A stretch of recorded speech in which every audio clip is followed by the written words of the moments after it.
Gracias por venir, espero que me oigan bien y que me vean bien. El aula tiene una acústica un poco pobre, pero creo que se me oye, ¿no? Sí. Sin problema. Bueno, la ocasión que nos trae hoy aquí es hablar de Alejandro Magno. Yo me imagino que a todos ustedes les sonará la figura histórica de Alejandro Magno, a unos más, a otros menos, habrán oído hablar de sus hazañas, habrán por lo menos oído hablar de que fue un personaje que ha trascendido a la historia. Yo recuerdo siempre una cita cuando los autores clásicos hablan de Aníbal Barca cuando cruzó los Alpes, usan un verbo que es trascendere, es decir, que trascendió los Alpes. No es solamente que los cruzara, que cruzó un macizo montañoso, sino que los trascendió, es decir, pasó de un mundo a otro. En la medida en que, como decía el profesor Subirón, un historiador cordobés además, en la medida en que un personaje es capaz de trascender los Alpes de la historia, se hace eterno. Y tenemos hoy un buen ejemplo, yo diría que casi el mejor, personalidades religiosas aparte, que entrarían dentro de otro grupo, que ha sabido trascender los Alpes de la historia, que nunca es fácil. El título lo veremos poco a poco, porque le he otorgado yo este título a esta presentación de la historia de la primera globalización, porque sería incluso un poco polémico. Se suele decir que la primera globalización, siendo muy generoso, fue el Imperio Romano, pero bueno, lo que se suele aceptar es que fue el descubrimiento de América. Sin embargo, yo, por unos motivos que le voy a decir a continuación, considero que la primera globalización de la historia de la humanidad fue la que llevó a cabo Alejandro Magno. Algo muy importante, y que yo quiero que quede claro durante la conferencia, es que cuando hablamos de Alejandro Magno, quizá algunos los estén confundiendo con Carlomagno, que no tiene nada que ver, simplemente porque Magno es un título que da la historia, o que da en cierto momento alguien, y que significa el grande. Alejandro el Grande, Carlo el Grande. No significa nada, quiero decir, no tiene ninguna relación esas dos personas, ni nada parecido, simplemente alude a la grandeza. Y quiero hacer hincapié en esto porque vamos a hablar en todo momento de una persona que murió con 32 años. Alejandro Magno murió a punto de cumplir los 33, pero no llegó a cumplirlos. Por lo tanto, todo lo que vamos a ver, como les digo, todas las hazañas en las que vamos a adentrarnos, todo el sueño de Alejandro que les voy a trasladar, o por lo menos voy a intentar hacerlo, tienen ustedes que trasladarlo a un hombre de 20 años, de 21, de 25 o de 30, porque en ningún caso vivió, como hemos dicho, más de 32. Lo tenemos allí. La fecha nace en el 356 a.C., es un hombre antiguo, es muy antiguo, en Pela, Macedonia, una región del norte de Grecia, montañosa, verde, siempre húmeda, y murió en el 323 a.C., si hacen la cuenta le saldrá 33, en Babilonia, la actual Irak.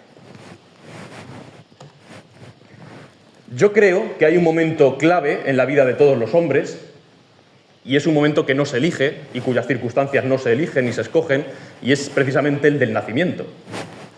¿Dónde se nace? ¿En qué ciudad y en qué país, obviamente? ¿En qué familia se nace? ¿En qué circunstancias se nace? Creo que define al individuo el resto de su vida y el resto de su historia personal. En el caso de Alejandro, puede llamarse Alejandro, puede llamarse como se llame el personaje, tenía una familia, tuvo una serie de complicaciones en su vida personal y tuvo una historia bastante, podemos decir, convulsa en cuanto a su familia. Era hijo de estos dos personajes que vemos en pantalla. Tenemos a Filipo II de Macedonia y tenemos a Olimpíade del Épiro. El Épiro es un reino que actualmente más o menos estaría en Albania. Vean ustedes el mapa de la bota italiana, pues la otra orilla, uno se encuentra lo que hoy en día es Albania, ya zona de los Balcanes. Filipo II sí era macedonio, era un griego, podemos decir, un griego norteño, pero un griego, y era un hombre de un talento militar increíble, inigualable. Consiguió liderar una liga en la que todos los griegos por primera vez estaban unidos, a pesar de que no quisieran muchos de ellos y a pesar de que sucedieron numerosas batallas para que eso llegara a término, como la batalla de Queronea, pero consiguió liderar a los, podemos decir, imposibles de liderar griegos, valga la redundancia. Estos dos personajes, como vemos, estaban casados y, entre otros hijos, tuvieron a Alejandro III de Macedonia, que la historia pues vio a bien nombrar como el Magno. Fue algo muy posterior. Lo de Alexander Magnus es algo que viene del latín, es decir, de siglos posteriores. Sin embargo, Alejandro, en cierto momento de su vida, podemos decir que desde muy pequeño, vamos a ver más adelante que fue en un momento clave cuando aquello se manifestó potentemente, pero podemos decir que desde que era muy pequeño tuvo que elegir entre su padre y su madre, porque algo que no hemos visto es que probablemente la infancia de Alejandro, que hoy lo vemos, repito, como un personaje histórico inigualable, pero era un ser humano, y fue un niño con 5 años, y con 10, y con 15, y con 20, probablemente la infancia de Alejandro fue un infierno.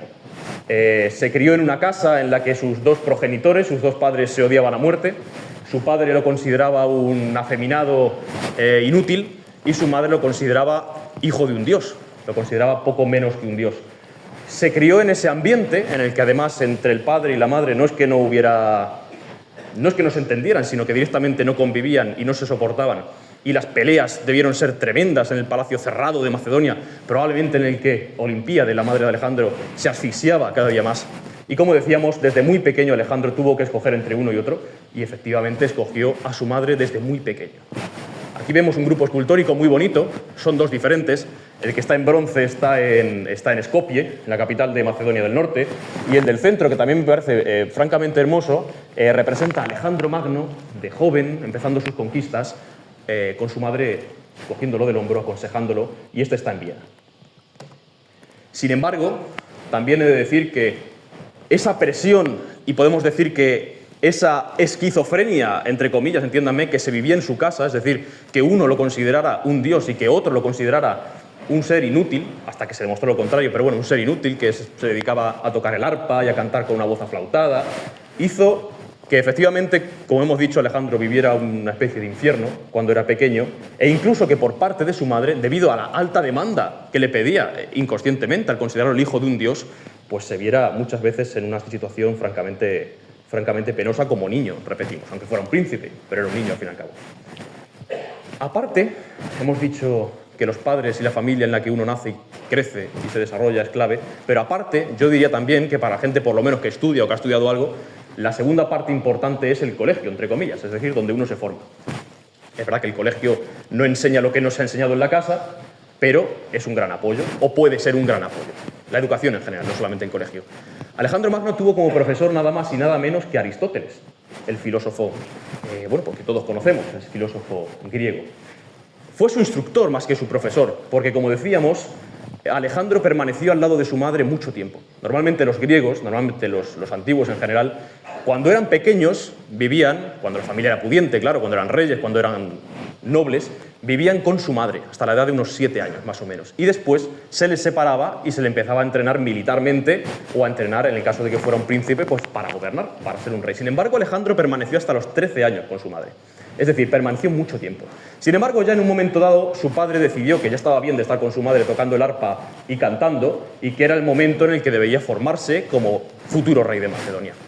Y llamó a un tal Aristóteles, que educaba a los griegos del sur, siempre refinados, siempre entre poesías, mármoles y, podemos decir, expresiones artísticas, para que viniera al norte a educar a los jóvenes de su pueblo, a su propio hijo y a los hijos, valga la repetición, de los nobles de su reino. Para que esos bárbaros del norte, esos griegos semigriegos, que los mismos griegos no consideraban 100% puros, se instruyeran y pudieran ser igual de cultos que los del sur. Y como decíamos, el propio Alejandro, el hijo del rey, fue el que dio ejemplo y el que fue el primero de todos educado por este señor. Para ello se retiró a una casa de campo que estaba en la localidad de Mieza, vemos un área paradisiaca aquí en las imágenes, con las pinturas mejor dicho, y allí Alejandro aprendió muchas de las cosas que posteriormente llevó a cabo en sus campañas. Puedo decir, yo creo que sin miedo a equivocarme, que Alejandro lo aprendió casi todo de Aristóteles, menos lo que Aristóteles quería enseñarle.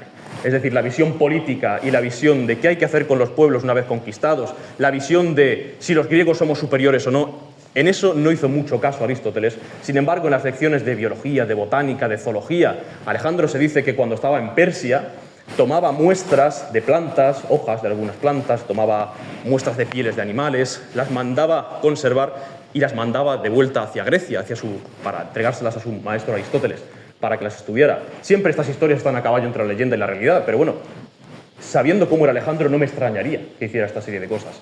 Y otro punto muy interesante de este momento de su vida es que tanto su madre como su padre, en la medida en que estaba presente en su vida, como su maestro, se desesperaban con Alejandro cuando les decía que tenía ganas, hablamos con 13, 14, 15, 16 años, que tenía ganas de salir de Grecia, que tenía ganas de conquistar, que tenía ganas de explorar el mundo, que tenía ganas de viajar, que se asfixiaba como su madre en aquel palacio cerrado, en aquella casa de campo, y que tenía ganas de entrar en Persia y conquistar Persia y ver qué hacían los persas y ver si eran tan bárbaros y ver ese rey Darío quién era, que se escondía detrás de su corte, y le decían tanto su madre como su padre como su maestro que esperara, que ya tendría tiempo de viajar, que ya tendría tiempo de explorar y que ya tendría tiempo de conquistar. Y él decía que esperaría, pero que si esperaba demasiado perdería la audacia de la juventud. El tercer grupo, diría yo, de personajes o de personas importantes en la vida de Alejandro Magno, en este caso, no es un personaje en sí, sino que es un grupo y son los Getairoi. Los Getairoi es el escuadrón de élite de su ejército. ¿Y por qué eran sus...? Quiero decir, ¿por qué influyeron en su vida? Un escuadrón, una parte del ejército. Porque estaba compuesto por los hijos, estaba compuesto por los pajes. ¿Qué son los pajes? Son los hijos de los nobles del reino y de otros reinos adyacentes. Es decir, si yo soy rey, la mejor manera de asegurar que el reino de al lado no se subleve es hacer que su hijo y que el hijo del rey del reino de más allá y del de más allá y del de más allá vengan a mi país, aparentemente con muy buenas intenciones de educarlos, y de esa manera, teniéndolos como rehenes, entre comillas, ese rey se cuidará muy mucho de empezar una guerra contra mí, porque el primero que sufrirá las consecuencias será su hijo. Por tanto, todos esos hijos de nobles de países, entre comillas, adyacentes, o de la misma Macedonia, eran los que componían el escuadrón de los compañeros, los Getairoi, que es lo que significa, los compañeros. Y sobre todo el cuerpo de élite, que era la caballería, que eran los que atacaban en forma de cuña cuando estaban enfrente del ejército enemigo, eran los que podemos decir los hermanos de Alejandro. Siempre entre comillas, en un sentido figurado. Alejandro, por la situación que hemos visto de su vida privada, en su casa, de su madre, de su padre, esas peleas internas, esas luchas de poder, esa especie de distensión que había entre uno y otro, yo creo que en quien realmente confió fue en sus amigos, en quien depositó su confianza y su equilibrio, podemos decir, yo creo que fue en el batallón de los compañeros, en los Getairoi, y especialmente en uno de ellos. Aquí vemos la imagen, vemos el busto de Hefestión. Bueno, de Hefestión se han escrito muchísimos libros y han corrido ríos de tinta, se han hecho series de Netflix de historicidad dudosa, pero bueno, lo importante es que Hefestión era el amigo de Alejandro. Podemos ver que en la antigua Grecia el tema amigos era algo diferente, es decir, el tema amigos, incluso la sexualidad, era algo diferente a lo que entendemos hoy en día. Pero no se puede decir, por ejemplo, como ha dicho una serie de Netflix, que era su compañero sentimental. Eso es absurdo y es algo que va en contra de la historia. Era su mejor amigo y, en consecuencia, al ser amigos a la griega, quizá esa amistad fuera algo más. Pero era algo común en el mundo griego, no era algo entre Alejandro y Hefestión, no era algo de esta historia, sino que era algo común en esa sociedad. Podemos ver entonces que este personaje fue otro de los que más influyó en su vida. Y por último, la influencia, creo yo, que no humana, más grande en la vida de Alejandro fue sin duda la de su caballo, la de Bucéfalo. Bucéfalo, bien, es una palabra compuesta que viene del griego y significa cabeza de toro, cabeza de buey. Siempre ha habido mucho debate de por qué se llamaba así, de si era negro o no era negro, porque Plutarco, por ejemplo, dice que era un caballo negro como el ala de un cuervo. Otros no hablan nada, otros no refieren cómo se domó el caballo. Sin embargo, algunos autores clásicos cuentan la historia con una exactitud increíble. Y me gustaría leerles cómo Alejandro, siendo un niño, aquí no contaría con más de 15, 16 años, domó a un caballo indomable. Vemos un caballo que definen algunas fuentes, como hemos dicho, negro, enorme, que no se dejaba domar ni se dejaba montar por nadie, y Alejandro, un chiquillo, un chaval, consiguió domarlo, montarlo y hacerlo su caballo, el que fue su caballo para siempre, el que lo acompañó en sus campañas hasta la India, que llegó a Pakistán, el caballo que cruzó el río Oxus en la frontera de lo que hoy es Afganistán, el caballo que cruzó a nado el río Istro, que es hoy el Danubio, el caballo que atravesó desiertos, que atravesó estepas, que estuvo en medio mundo o en el mundo conocido hasta ese momento, era Bucéfalo, y así lo domó Alejandro. Trajo un tesalio, llamado Filónico para más señas, al caballo Bucéfalo, para venderlo a Filipo en 13 talentos. Y habiendo bajado a un descampado para probarlo, le pareció áspero y enteramente indómito, sin admitir jinete ni sufrir la voz de ninguno de los que acompañaban a Filipo, sino que a todos se le ponía de manos. Desagradóle a Filipo y dio orden de que se lo llevaran por ser fiero e indócil. Pero Alejandro, que repito, era un niño pequeño de 14, 15 años, le dijo a su padre: «¿Qué caballo nos perdemos? y todo por no tener conocimiento ni resolución para manejarlo. A lo que le replicó Filipo, algo molesto por la suficiencia de su hijo: ¿acaso tú lo manejarías mejor que estos que tienen más años y más experiencia que tú? Por supuesto que sí, padre. A este se ve que lo manejaré yo mejor que nadie, respondió Alejandro. ¿Y cuál ha de ser la pena por tu temeridad?, preguntó Filipo, si no lo consigues. Por Zeus, exclamó el joven, pagaré el precio del caballo. Echáronse todos a reír y, convenidos en la cantidad, marchó Alejandro al punto a donde estaba el caballo. Lo tomó por las riendas y, volviéndolo, lo puso de frente al sol, pensando, según parece, que el caballo, por ver su sombra que caía y se movía junto a sí, era por lo que se estaba inquietando. Pasóle después la mano y lo halagó por un momento, y viendo que tenía fuego y bríos, se quitó poco a poco el manto, lo arrojó al suelo y de un salto montó en él sin dificultad. Tiró un poco al principio del freno, y sin castigarle ni aun tocarle, lo hizo estarse quieto. Cuando vio que no ofrecía riesgo, aunque hervía por correr, le dio rienda y agitó, usando de voz fuerte y aplicándole los talones. Filipo y los que con él estaban se embargaron al principio en un mortal temor y se quedaron en silencio. Pero cuando Alejandro le dio la vuelta al caballo con facilidad y soltura, mostrándose contento y alegre, todos prorrumpieron en voces de aclamación, y el padre lloró de gozo, y besando a su hijo en la cabeza le dijo: «Busca, hijo mío, un reino igual a ti, porque desde luego no cabes en Macedonia». Esta es la historia que, con pequeñas variantes, refieren las fuentes clásicas sobre el caballo, como decíamos, que fue su caballo para siempre. Hay otros animales que se mencionan en fuentes posteriores, pero bueno, de historicidad menos creíble, pero también se mencionan, como que tenía incluso un perro, ustedes lo ven allí, que era un moloso, se dice, un perro de raza molosa, o sea, un tipo de mastín, y que se llamaba, incluso dan el nombre, que se llamaba Peritas. Sin embargo, ese sufrimiento que hemos dicho que tuvo Alejandro en su vida privada, de pequeño, de adolescente, estalló en un momento dado. Y ese momento fue cuando, a la vuelta de la batalla de Queronea, no vamos a meternos en esa batalla, pero básicamente para que ustedes entiendan lo que supuso, es la que hemos referido anteriormente y la que hizo que todos los díscolos griegos, que constantemente estaban peleándose entre sí, se unieran en una liga bajo el poder y bajo el liderazgo de Filipo, ¿de acuerdo? Esa batalla decidió que no iban a permanecer como ciudades-estado, es decir, que no iban a permanecer como individuos, como unidades individuales, sino que todos se iban a unir y, después de unirse, podrían enfrentarse a un enemigo externo, que era Persia. El enemigo de siempre de Grecia había sido Persia. Y como decía, volviendo de esa batalla, todos muy felices. Alejandro fue la primera batalla que luchó lado a lado con su padre, también Filipo, es decir, un momento alto en su relación, quizá el momento más feliz. Filipo decidió que iba a casarse con su séptima esposa. Era común, era común que los reyes, sobre todo, tuvieran más de una esposa.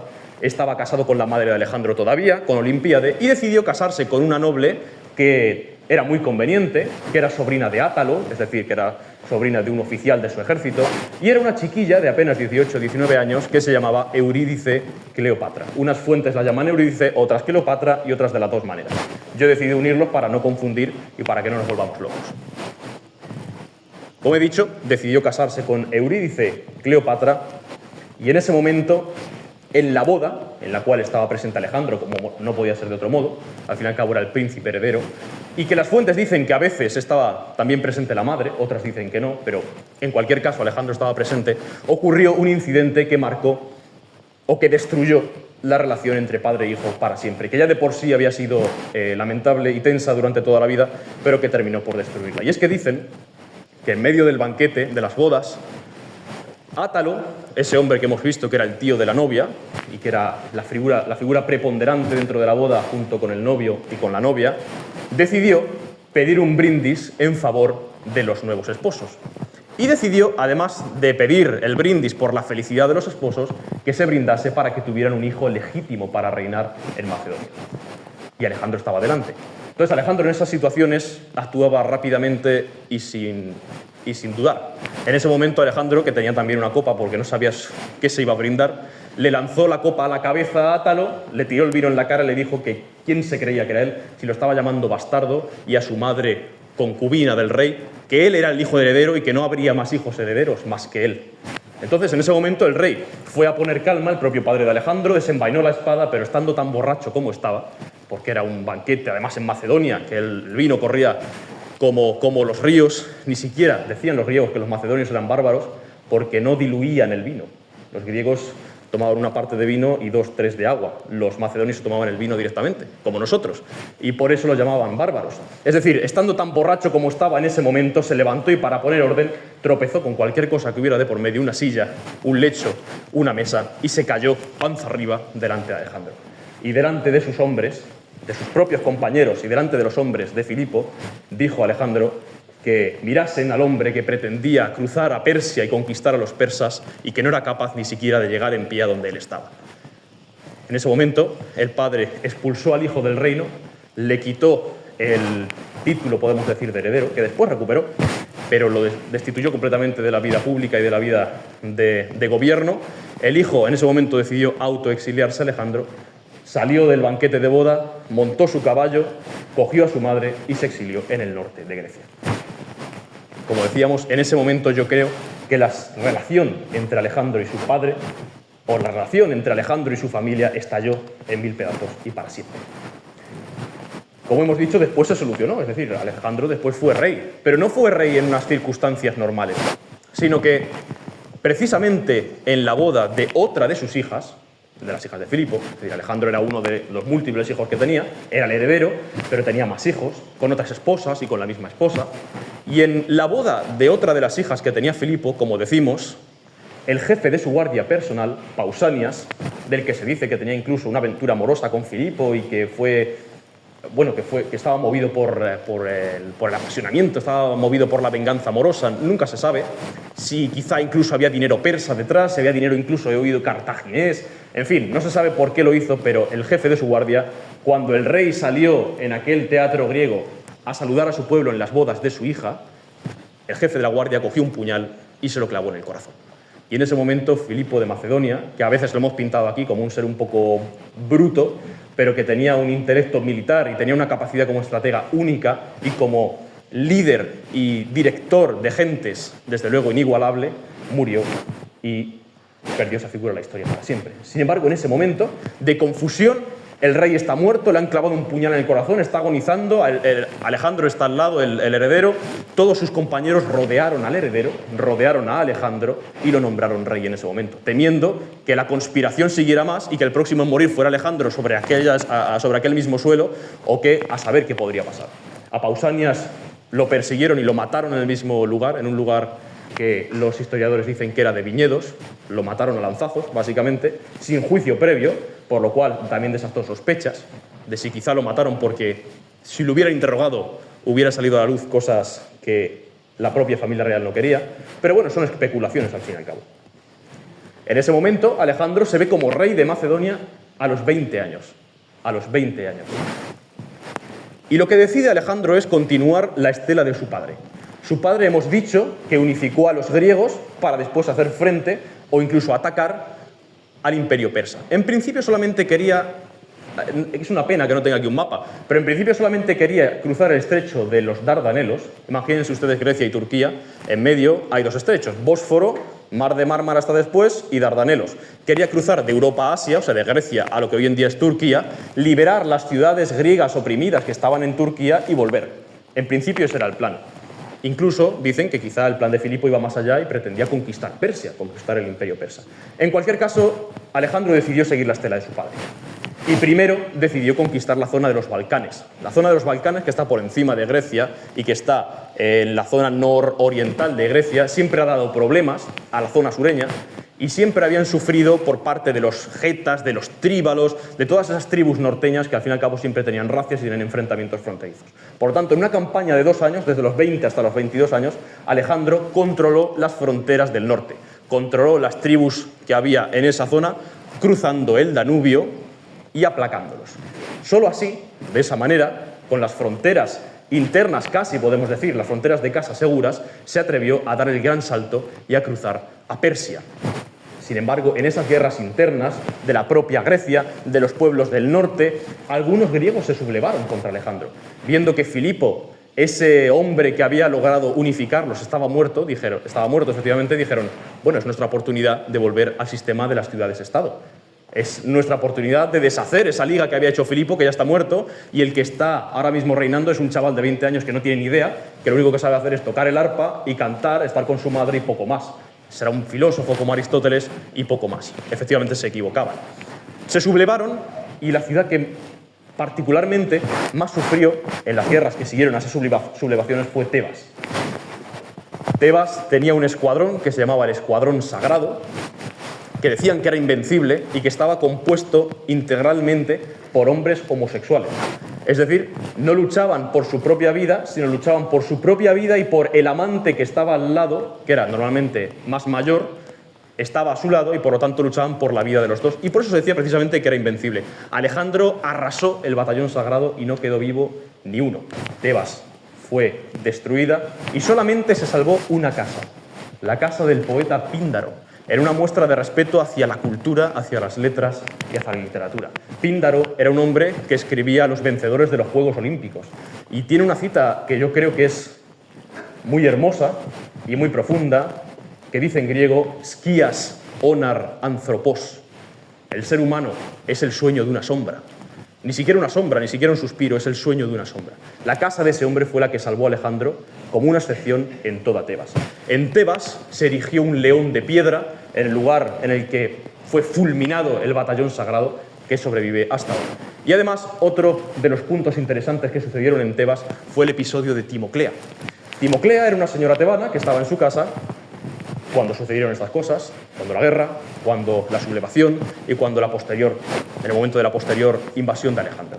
Por lo tanto, un pelotón de tracios que venía, es decir, de gente de lo que hoy es el norte de Turquía, zona de Bulgaria, que venía asociado con Alejandro, es decir, mercenarios, entraron en su casa. Le pidieron el oro que tenía y se negó a entregárselo. Entonces decidieron violarla.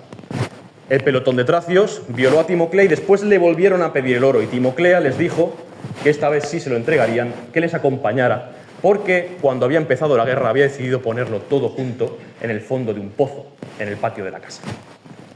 Cuando salieron al patio y el cabecilla del pelotón de tracios se asomó al pozo, Timoclea le dio un garrotazo en la nuca, lo mató, lo tiró al pozo y detrás de él al resto de sus hombres se dice, bueno, es un poco difícil de creer, pero por lo menos el cabecilla sí cayó. Unos dicen que murió del garrotazo, otros dicen que murió lapidado desde arriba, pero en cualquier caso murió y en cualquier caso mató a un hombre de los que venían asociados con el conquistador. Esta mujer fue tomada y fue llevada delante de Alejandro para que fuera asesinada, para que fuera justiciada. En cualquier caso, había matado, como decimos, a un soldado, al menos. Y Alejandro no solo no la castigó, sino que le perdonó su vida, perdonó su casa y perdonó la vida de todos sus hijos. Aquí empieza la historia del rey magnánimo que tiene compasión, respeto y honor con los vencidos. Esto es solamente una muestra al principio, ya veremos que se va repitiendo con los persas, que se va repitiendo incluso con los afganos, con los cuales se une hasta tal punto de casarse con una de sus mujeres, ya llegará el momento de eso. Y también otra anécdota que quería contar fue la que pasó, muy conocida, la que pasó entre Diógenes el Cínico y Alejandro. En este momento en el que Alejandro está todavía asegurando las fronteras internas, asegurándose de las fronteras del norte con los Balcanes, de los tríbalos, decíamos, de los getas, de los ilirios, al mismo tiempo sublevando a los que se rebelan en casa, asegurando que él es como su padre o más poderoso, pasa por Corinto. Corinto, si lo vemos en un mapa, es casi una isla, está unida al continente por un istmo, es decir, por un pequeño pasillo de tierra. Y cuando estuvo por la zona de Corinto decidió hacer dos cosas, Alejandro. Una, subir al Acrocorinto, que era un templo en el que había prostitutas sagradas, podríamos decir hoy en día. Al fin y al cabo eran sacerdotisas de la diosa de la fertilidad y del amor, pero al fin y al cabo eran eso, prostitutas sagradas, para ver qué pasaba por allí. Y segundo, visitar a Diógenes el Cínico. Diógenes el Cínico era, podemos decir, un elemento del paisaje de Corinto en esos años, de tal manera que los ricos lo invitaban a su casa para hablar con él, de tal manera que los niños pasaban por su lado y se reían de él. Es decir, era un personaje casi, entre comillas, contracultural que vivía en Corinto y era muy conocido en esas épocas. En fin, Alejandro fue a visitarlo y le dijo a este señor, que por cierto vivía en una tinaja, vivía, como vemos, en un tonel, como un perro, que es lo que significa cínico, el que vive como un perro, el que es un perro, porque decidió, como decíamos, desechar todos los convencionalismos sociales, No necesitaba ropa, no necesitaba comida, no necesitaba ni siquiera un plato, porque una vez, viendo a un niño beber agua con sus propias manos, decidió que incluso el plato de latón que tenía era inútil y era superfluo. En fin, fue a ver a este señor y le dijo Diógenes, pídeme lo que quieras y te lo daré. Soy Alejandro el Rey, soy el conquistador. Y en ese momento Diógenes salió de su tonel y le dijo, lo único que quiero es que te apartes porque me tapas la luz del sol.